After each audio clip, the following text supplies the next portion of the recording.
Olá, meus amigos, sejam todos muito bem-vindos ao canal Politizando. Eu sou o William Jacob e vou trazer para vocês uma informação que acabou de sair pouco antes de eu parar para gravar esse vídeo, agora aqui 16h44 do dia 22 de abril, que o PDT entrou pedindo aí o impeachment de Bolsonaro por conta do indulto concedido ao deputado federal Daniel Silveira, que foi, enfim, condenado realmente à prisão. Vou trazer informações. Qual é a repercussão que isso teve no mundo político e também qual é o impacto que isso pode ter em relação aos planos de Bolsonaro para tentar a reeleição. Mas antes de tudo, eu quero pedir a sua ajuda para que se inscreva aqui no canal, ative as notificações e, se assistir e gostar do vídeo, deixa o like. Se não gostar, manda o dislike, comenta aqui embaixo o que você está achando disso tudo e, se possível, compartilha em grupos de WhatsApp, Facebook. Tudo isso é muito importante para que o nosso trabalho continue crescendo. Pessoal, então Bolsonaro, na noite do dia 21, concedeu lá o indulto a Daniel Silveira. Criminoso, sim, ele cometeu crime, foi condenado à prisão, então a gente pode chamá-lo assim. Segundo muitos apontam, vejam isso, Bolsonaro fez isso sabendo do desgaste que poderia sofrer e está sofrendo, porque ele ficou acuado, com medo do que o Daniel Silveira poderia ter em mãos, segundo muitos apontam algumas gravações, que poderiam comprometer o presidente. Então, para evitar problema e também, claro, para manter a sua base mais energizada, ele fez isso. E esse indulto caiu como uma bomba no mundo político. A base bolsonarista ficou agitadíssima, né? Ficou bastante animada nas redes sociais. Mas essa base bolsonarista, é bom a gente lembrar, não é esses 30% que Bolsonaro aparece nas pesquisas, não. Tem muita gente com ele agora que não é o eleitor fiel, tá com Bolsonaro porque não quer Lula de volta de jeito nenhum. Mas esse eleitor, inclusive, tá de olho. Se surgir uma alternativa mais forte, ele muda de candidato. Como pode acontecer com Ciro Gomes, que está crescendo aí nas pesquisas. Então essa base ficou energizada nas redes sociais, opositores aí protestaram contra nas redes sociais, enfim, realmente muita gente criticando. E por falar em opositores, né, quando eu parei para gravar, fui aqui nas redes sociais do Lula, ele tá calado. A gente sabe que o Lula, no fundo, não tem tanto interesse em ver Bolsonaro sendo criticado, em ver Bolsonaro se desgastando e abrindo espaço para essa outra alternativa. Como eu falei aqui, o Ciro, por exemplo, está em terceiro aí na pesquisa Ideia Exame, chegou em 10 pontos, né? O que é importante, atingiu os 2 dígitos. E o Lula deve ter pesadelo só de pensar num possível segundo turno contra Ciro Gomes. E aí o Ciro já pensou lá no segundo turno, no debate, falando pro Lula em rede nacional aquilo que falou e alertou, por exemplo, quando foi indicar Cunha para Furnas, o Ciro falou, Cunha vai roubar em Furnas, vai se fortalecer. Foi o que aconteceu. Lula preferiu dar ouvidos para Eduardo Cunha. Quando foi colocar o Temer de vice da Dilma, o Ciro alertou, não faz isso, é chefe de quadrilha, é isso, é aquilo. Lula preferiu ouvir o Temer. Então, isso será contado com detalhes e muitas outras coisas mais. Eu acredito que, inclusive, algumas coisas de 2018. Mas, enfim, então o Lula ficou calado. E o PDT, que horas depois do Bolsonaro ter anunciado o indulto, o PDT viu lá qual foi o argumento do Bolsonaro e já acionou o STF contra esse indulto e hoje, no dia 22, apresentou um novo pedido de impeachment contra Bolsonaro.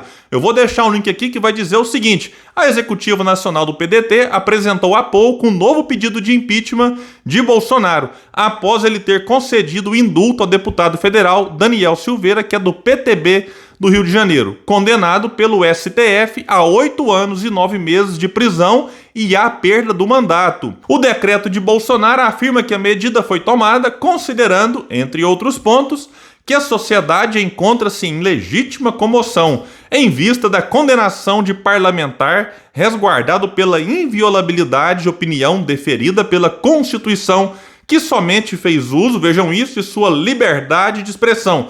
Aí os bolsonaristas falam que o Daniel está sendo condenado pelo crime de opinião, o que, na minha opinião, é uma mentira. Não se pode, em nome da liberdade de expressão, ou dessa coisa aqui, né, de que o parlamentar pode falar o que quiser, cometer crimes e ameaçar fisicamente, enfim. O que o Daniel Silveira fez na época foi um absurdo, tem que ter limite para tudo. né? Até o terrivelmente evangélico ministro do STF, André Mendonça, indicado por Bolsonaro, votou pela prisão do Daniel, o que deixou bolsonaristas realmente revoltadíssimos, né? O Malafaia já deu um daqueles seus chiliques.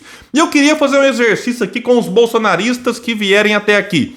Imaginem a Gleisi Hoffmann falando as mesmas coisas que o Daniel Silveira falou, né? Será que os bolsonaristas estariam defendendo a liberdade de expressão da deputada Gleisi Hoffmann? Será que os bolsonaristas fariam campanha Gleisi livre? Eu acho que não. Eu acho que isso acontece porque o Daniel Silveira é alguém que faz parte aí da extrema-direita, embora eu vejo na internet aí pessoas que não são bolsonaristas que entendem que o Daniel Silveira tinha o direito de falar o que falou, mas estes é uma pequena minoria que eu até tento entender os argumentos, mas o que a gente vê, a grosso modo, é sim bolsonaristas fazendo a defesa porque ele era um bolsonarista e nesse caso não estão preocupados com a liberdade de expressão, como alguns casos, né, fora do bolsonarismo pode até estar. Então, sim, vamos reconhecer e dividir isso aqui muito bem. Mas, insisto, eu acho que ele passou do ponto e sim, né, ele precisa ser punido para servir de exemplo, não se pode banalizar esse tipo de situação.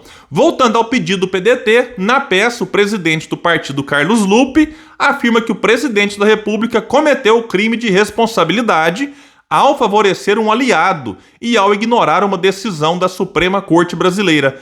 Para Lupe, houve desvio de finalidade ao se conceder indulto ao deputado federal bolsonarista.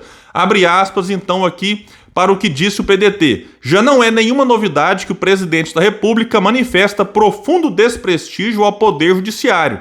Foram inúmeras as notícias no curso do mandato que dão conta da proliferação de diversos atos assintosos ao livre exercício do Poder Judiciário, especificamente quando a Corte Constitucional perfilha entendimento que aponta para uma direção diferente da que fora traçada pela vontade do chefe do Poder Executivo. Bom, e vamos só destacar que do ponto de vista jurídico, você pode até ver que tem um jurista aqui que acha que Bolsonaro tem direito de fazer isso, muita gente apontando que o indulto é uma prerrogativa do presidente, ok, e que mesmo que ele prevaleça, o Daniel Silveira continuará inelegível nas próximas eleições e vai continuar perdendo o mandato. Seria só uma questão vinculada aqui à multa, enfim, à prisão, mas vai ter uma discussão jurídica em relação a isso.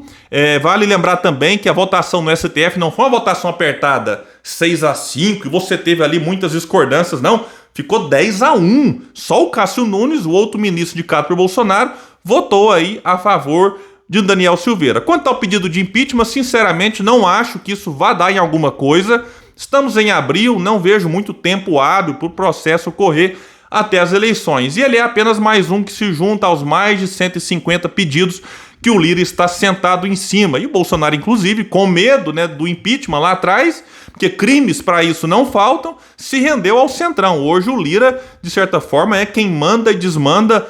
Aí tem lá o Ciro Nogueira, Ricardo Barros, enfim, essa turma aí colocou Bolsonaro no bolso. Bolsonaro que falou que ia bater o pé, que ia mudar isso que tá aí, é um rendido, não só desses do Centrão, como também do sistema financeiro, que aí ele se rendeu antes da eleição, né? Quando o Paulo Guedes já foi colocado como ministro da Fazenda já na campanha, já era uma rendição de Bolsonaro ao sistema financeiro. Mas mesmo não dando em nada, eu acho que é importante o partido se movimentar, fazer a sua parte. Se ficou entendido que Bolsonaro cometeu crime, o mínimo que se espera é que algo seja feito. Agora, se o presidente da Câmara, insisto, vai dar prosseguimento nisso ou não, aí já é uma outra questão. O PDT, agora, como em outras vezes, fez a sua parte, assim como Ciro Gomes, que é vice-presidente do partido. O Ciro, por exemplo, para tentar tirar Bolsonaro do poder, foi em protestos pelo seu impeachment, protestos convocados pela direita ou pela esquerda. O Ciro não fez distinção.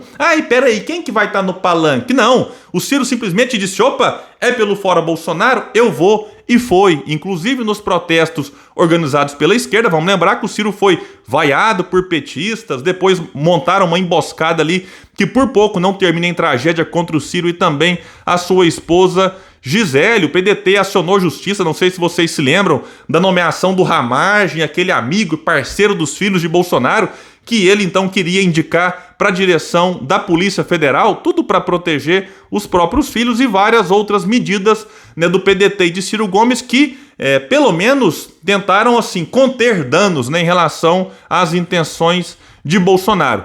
Politicamente falando, o Centrão avalia que Bolsonaro meio que sai perdendo disso, né? O G1 vai trazer aqui que o influente líder do Centrão disse que, ao radicalizar na ação política, o presidente fideliza ainda mais o seu eleitorado cativo, aquele bolsonarista raiz que eu falei lá no começo. Mas, neste momento, ele deveria tentar ampliar o eleitorado e diminuir a rejeição. Mas, com o indulto individual ao Daniel Silveira, ele faz exatamente o contrário. Sim, ele acena ao seu eleitor já muito fiel e acaba pagando um preço junto ao eleitorado mais moderado que, como eu disse lá atrás, até diz que votará no Bolsonaro se as eleições fossem hoje, mas que está doido para pular para um outro candidato que se torna até mais forte do que ele próprio contra Lula num segundo turno. E um outro integrante do Centrão vai dizer, em relação ao bolsonarismo raiz, a esse eleitor que achou Bolsonaro demais, né, que esse eleitorado o presidente já tem. É aquele eleitor que o Bolsonaro pode fazer o que quiser, que vai estar com o presidente. Pode, enfim, até mudar o COAF, até mudar a Polícia Federal para proteger os filhos, que esse eleitor continua apoiando o mito, né? É como o Bolsonaro fez aqui, é claro, foi uma provocação. Diz aqui então esse integrante que Bolsonaro precisa dialogar com o país e conquistar eleitores moderados e não tentar assustar a política com uma tentativa de testar ao limite as instituições. Bom, meus amigos, então é isso. Eu ficarei atento a essas movimentações e qualquer novidade eu trago para vocês no canal Politizando. Valeu! E se puder, compartilhe esse vídeo. Até mais!